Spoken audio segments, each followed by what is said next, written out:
Strictly those of the host, guests, and callers, and not necessarily those of this station, its staff, management, or sponsors. Welcome to the Ask the Experts Show with local experts in the fields of legal, health, financial, and home improvement. Enjoy being educated in such topics as personal injury law, community association law, family law, bankruptcy law, along with health show topics like pain management, men's health, and dental implants. Now, sit back and enjoy today's Ask the Experts with host Steve-O. And we are back. I am joined with Robert Cody, who is part of Property Loss Consultants. He is their expert in public adjusting. So how are you doing today? I'm doing great. How are you? Great. So can you tell me what a public adjuster does? A public adjuster is an advocate for policyholders. For example, if you own a home, you have insurance, and you have a claim, you could hire me to assist you and advise you with your insurance claim. Much like insurance adjusters, we're just on the other side of the fence. So you protect the policyholder. Correct.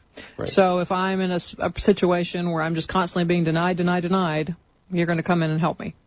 Yeah, denied or underpaid, confused about coverage, unsure. You know, we handle a lot of the headaches and the unknowns for our clients, the insured. And so you're the person that also, if someone's being run around, basically run in circles for years and can't, get any movement in something, you're able to kind of expedite it and get things pushed along? That's right. Oftentimes, when I do get the call from a client, potential client, they are just fed up with the games, the waiting time, the lowball estimates, and they have better things to do. We need you for the medical side, too, it sounds like. Pardon me? We need you for the medical side, too, it sounds like. I don't handle that, but someone should. So when you get involved, about what percentage of, let's say that someone's being denied and they've been denied for a long time, what percentage success rate do you have of getting someone money where they were being denied before? Well, usually when I'm involved, they've already got an offer. Once in a while, I'll have a denial, and there's usually two options on a denial. It's either, or three maybe. I'll get involved. I'll find out what's going on. I'll negotiate with the insurance companies.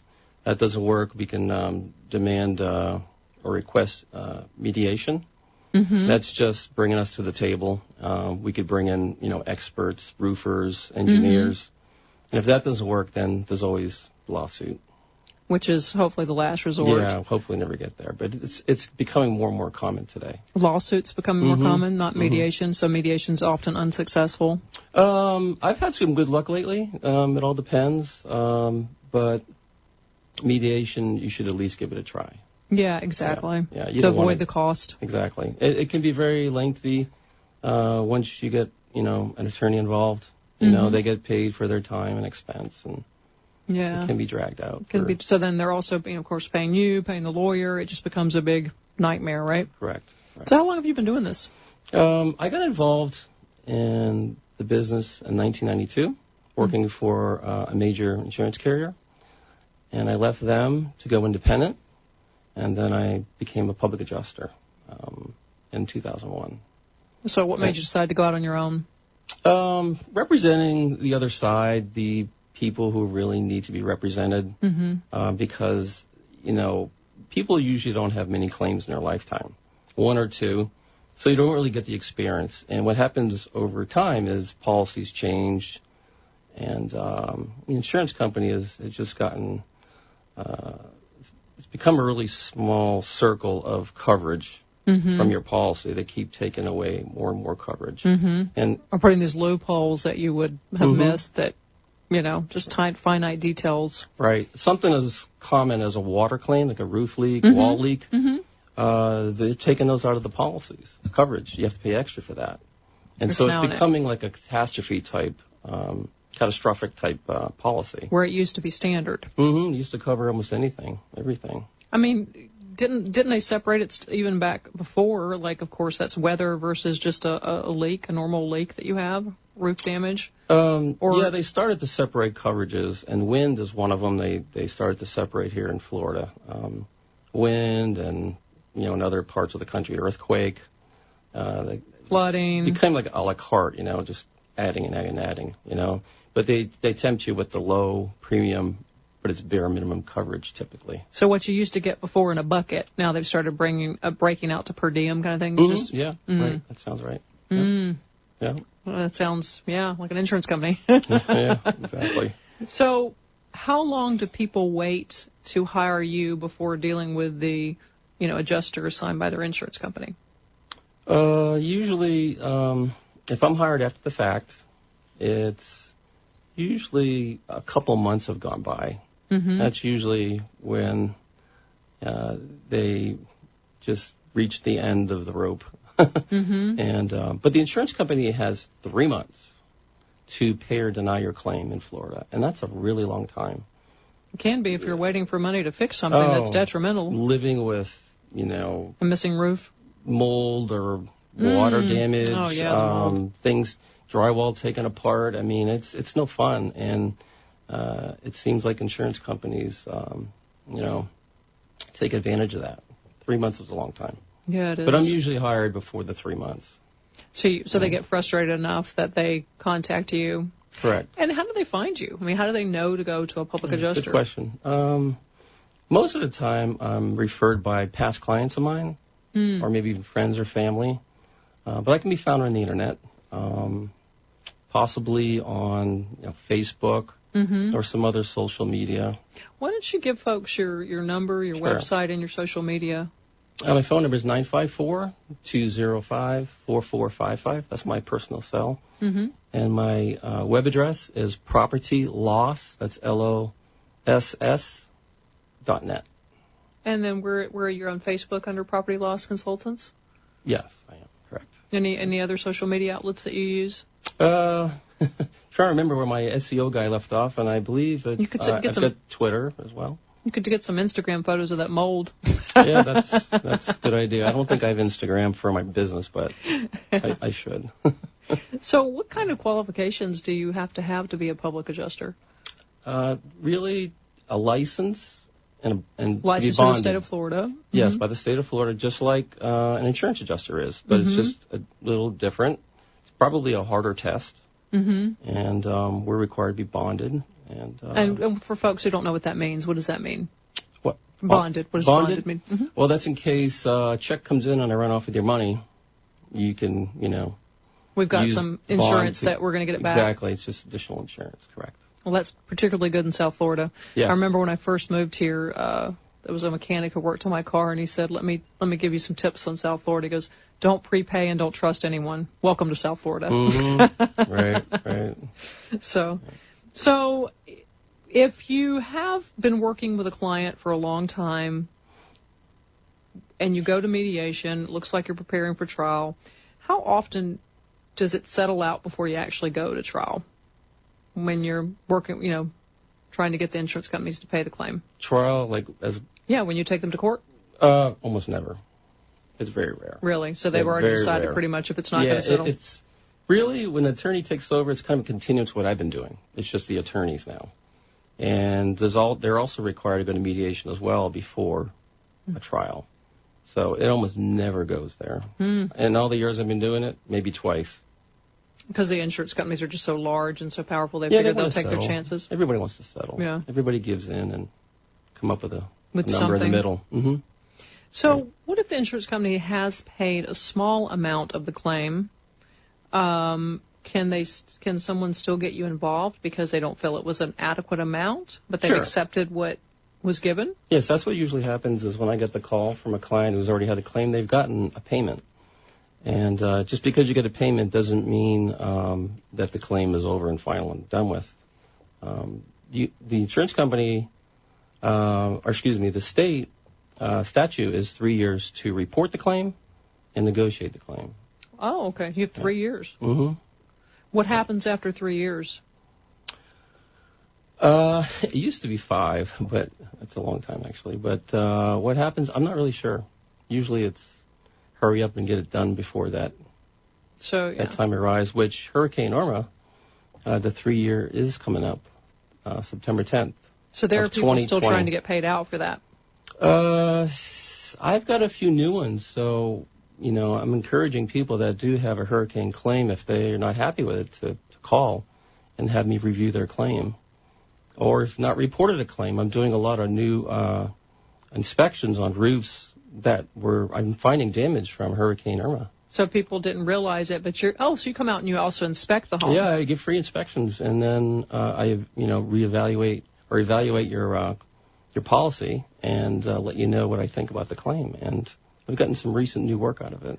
Yeah, I think that's key. So if you think, for anyone who's like, say, we've just had, even just a minor set of winds that blew in, having you come out and look and see if there's any damage on the home, it's free. Yes. Would be worth, worth their time. Absolutely. How long does it take you to do a general inspection? If it's just a roof, I'll get my ladder out of the car and I'll go up on the roof and walk around. Oh, so you actually do that part yourself too? Mm-hmm. Oh, yeah. You do it all, huh? Sure. The paperwork Yes. and the actual physical. Yes, absolutely.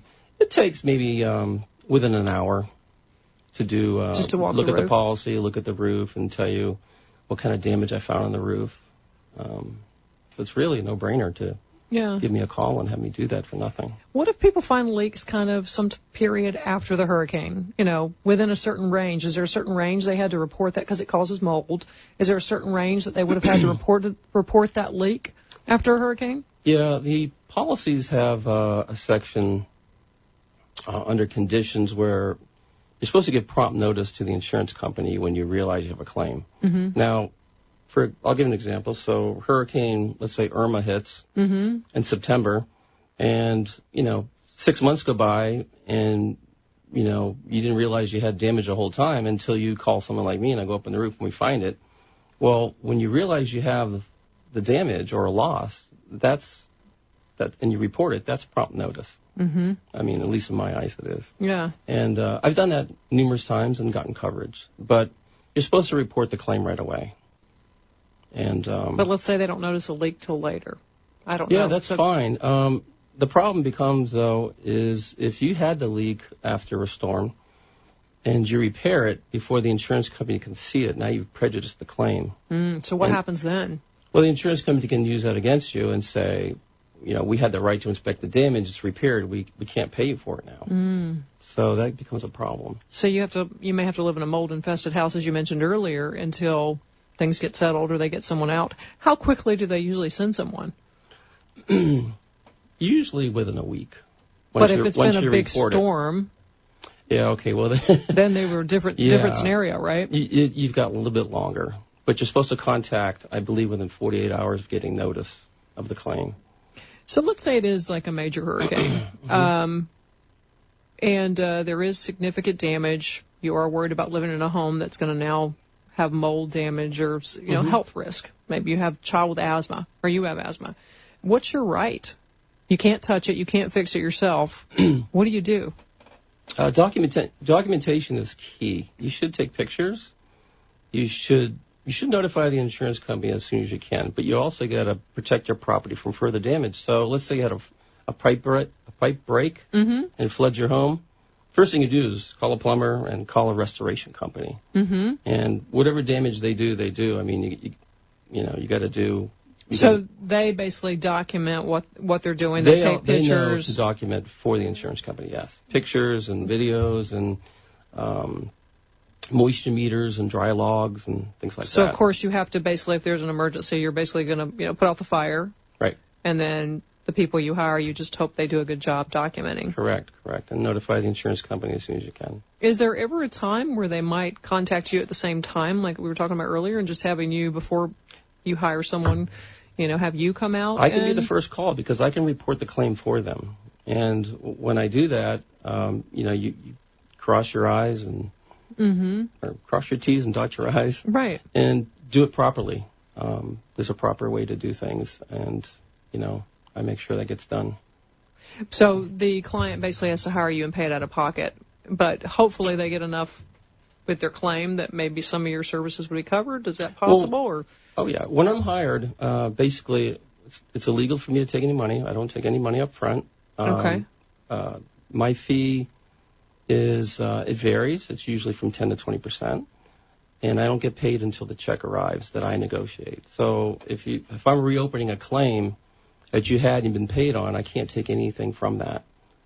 From the day I get hired from that point forward is what I can charge on. so their past payment you don't get paid on, Nothing. No. but anything new that they get, like you get a percentage of that? Correct. Okay. Yeah, it's usually 10 to 20. Okay, yeah. Right. That sounds fair. But usually, oftentimes I work for months without any payment. Yeah, because I'm sure it takes quite a bit of time Yeah, too. it does. It does. So where are you located? Pompano Beach?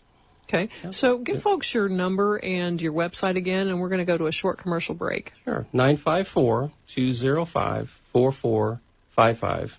That's propertyloss.net. And we'll be back after the short commercial break.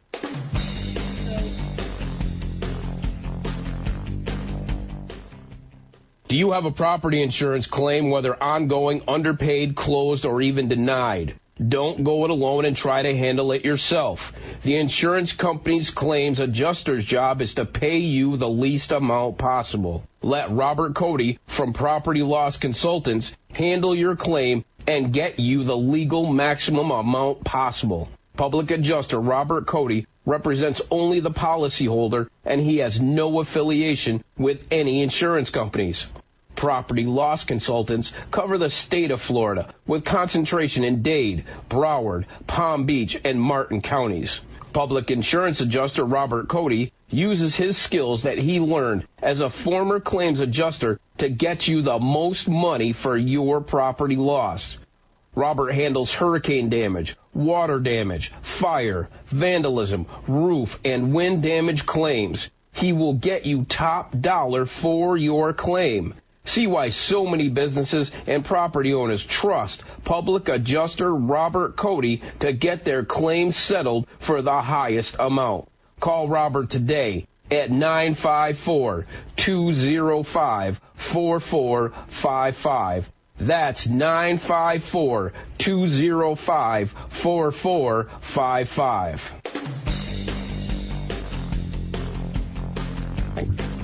And we are back. We're back with Robert Cody from Property Loss Consultants. If you have a question for Robert about any claims or difficulties that you're having, please give us a call, 1-888-565-1470. So what types of claims do you see a lot here in Florida? I know we've talked a little bit about the water and, of course, hurricane. What else do you see that are types of claims that you handle? Fire. Every now and then I handle a fire claim. So that's a rare one, huh? It's not every day, but it does happen for sure. Fires happen just like water breaks happen all the time, pipe breaks, roof leaks. Vandalism, once in a while, we get a vandalism claim. So at someone's home, or you cover people's businesses as well, correct? Homes, businesses, condos. Like spray paint? What do they do? What kind of vandalism? Sometimes that's all part of theft. They break into a home, they do some damage, and they're very sloppy in the house. They don't care, throwing things around, breaking things, screens and doors. Computers. Well, they probably steal those, right? Right. Well, yeah. They handle those carefully. Let's get the big screen TV. And believe it or not, I handle collision of vehicles hitting homes. That happens. What, people just get angry and they crash their car? Well, sometimes there's a bad curve in the road, and I've had clients that their home's been hit multiple times. Oh my God, it'd be moving. It's at the end of a road, and people are drunk, Oh. And those are usually structural damage claims, and they can be quite costly. Yeah, I've always said I would never live at the end of a road where you just have a straight shot. Right. It looks very dangerous. Right. So then you have to go and basically help your client get their money from the auto insurance companies, which is just as difficult as... Well, what happens is the homeowner's insurance will cover it, and then they'll go after the auto company. So then where do you get involved with that? I just work for the homeowner. Okay. Right. So the homeowner's policy covers it, but you may have to. Do they sometimes not give the homeowner enough? Is that where you're getting? They'll still handle the claim the same way, even though they know there's subrogation. But they'll take a deductible, and then when they go after the auto insurance company, whoever, the first monies they get, they're supposed to give it to the homeowner to make them whole. I haven't heard of it happening yet, but they're supposed to do that. Wow. So they do recovery deductible. And you said the vandalism is not very prevalent in this area? I don't get that many. I've gotten them, but not a whole lot, believe it or not.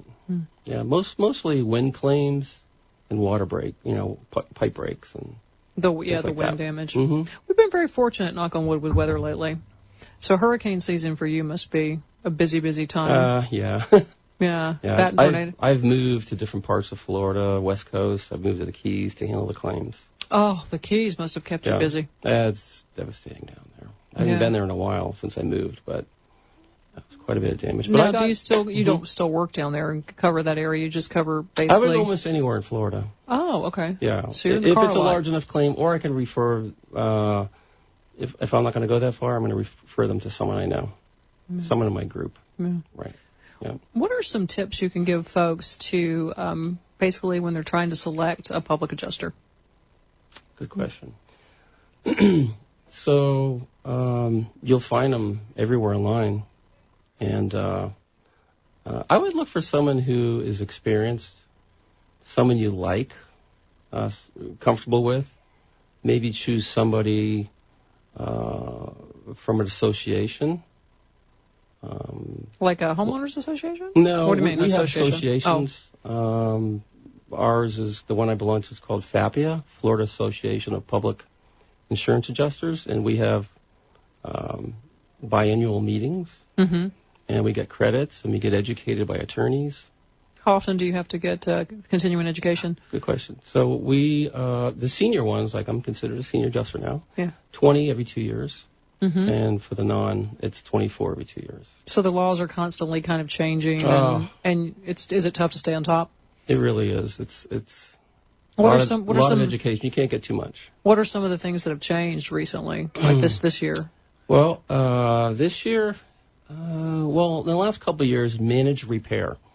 So this isn't your typical insurance company that'll, when you have a damage, you make the claim, they'll send out their adjuster, and they pay you.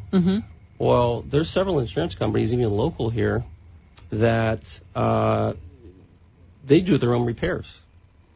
Oh, the insurance companies actually do their own repairs. Yeah. May I ask which insurance companies do that? People's Trust. Okay. Who else? Now they're small, right?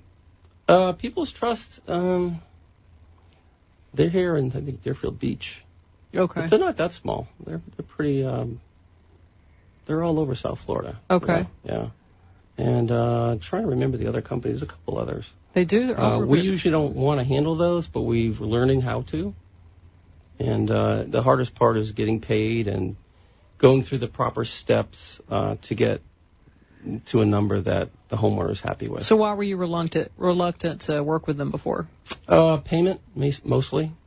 So they were being very difficult about paying the client? Well, our name does not, they recognize us, but they don't put our names in the check. Oh, I see. Like they normally do. Hiring us is a little bit like hiring an attorney. We represent them. And So our do name they- goes on the check. And Yeah. So are insurance companies intimidated when a client hires you? Does it add a little more brass to the table? It does. I mean, I would think that, some insureds, homeowners are very hard to deal with. Because when you don't understand something, you put up a fuss sometimes more. So we understand the insurance company and how they think. So there's no yelling going on. And, we deal with each other in a more professional level typically. Right. And we're sometimes able to get things done quicker.